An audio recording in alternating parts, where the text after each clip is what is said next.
So here we have the Volkswagen Tiguan R-Line on a 20 plate. This is an automatic as well. I'm going to start off by showing you around the outside of the car, and then we'll hop in and run through some controls on the inside. But from the outside you can see that it's a 5-door car with alloy wheels and tinted windows. We've also got an electronic tailgate, as you can see. As we approach the back of the car, you'll also notice reversing sensors. This car's got a reversing camera as well. Plenty of boot space, along with that 60/40 split folding rear seat.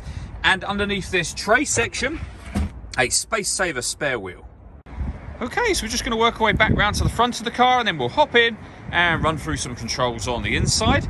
But now that we've done a full circle of it, you can see it's in excellent condition the whole way round. Just briefly before we climb in, I think it's well worth seeing the interior from this exterior point of view. There's plenty to run through on the dashboard, so let's hop in and we'll do that now.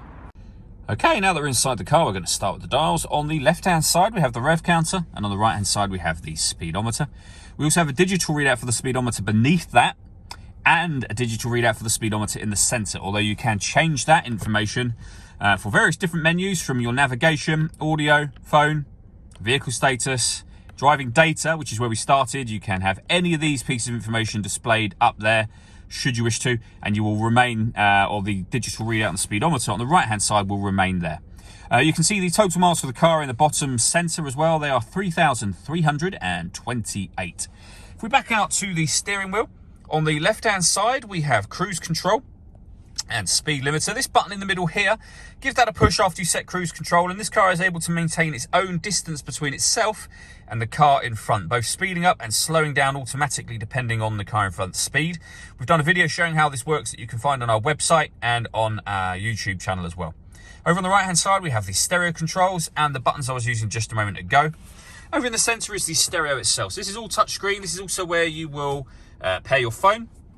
You can access your radio, and you'll see here we have DAB, FM and AM. If you want to listen to your own music, you can do, and there's plenty of ways of doing that as well. And they include Bluetooth audio. So once you pair your phone, not only can you make and receive phone calls, you'll also be able to stream your music wirelessly as well. If we pop the car into reverse while we've got this screen up, you'll see we have a 360-degree parking camera. So reversing camera on the right-hand side and a bird's eye view image of the car on the left-hand side, making this car very, very easy to park. We've also got satellite navigation. There's a full video showing how that works, again, on our website and on our YouTube channel. We have dual zone climate control, so you can adjust the passenger and driver temperatures. You can increase and decrease the fan speed, and then determine where you'd like the air to be distributed within the car. When you're happy with these settings, air conditioning is off or on again, or you can hit auto. The car will now maintain the temperatures you've asked for by taking full control of the fan speed for you. So override it, readjust the fans, and put it back on your own setting here. We also have a heated driver seat with 3 different heat settings, as you can see, and the same on the passenger side. Underneath that, we have a 12-volt charging socket on the left, the 2 USB inputs in the middle, and an auxiliary input over on the right-hand side. We have the gear lever for the fully automatic gearbox. We have an electronic handbrake with auto hold function. And then over here, this button will change the parking camera setup, so you can have just the bird's eye view image if you wish to. We've got autonomous parking as well, which means the car is able to park itself.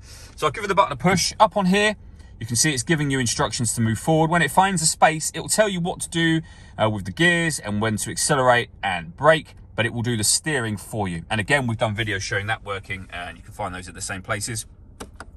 We can turn off the stop and start, and this one will change the driving setup of the car. So you can put the car in normal, eco, sport or individual, and under individual you can customize it to have it exactly how you wish to. The last thing I wanted to talk about is the panoramic glass roof. Up here we have a button that will open the sun blind. So if you wish to, you can just leave it as this, and obviously that will let in a huge amount of extra light, or you can open the front section as a sliding sunroof if you wish to. All that leaves me to say is thank you for taking the time to watch this video.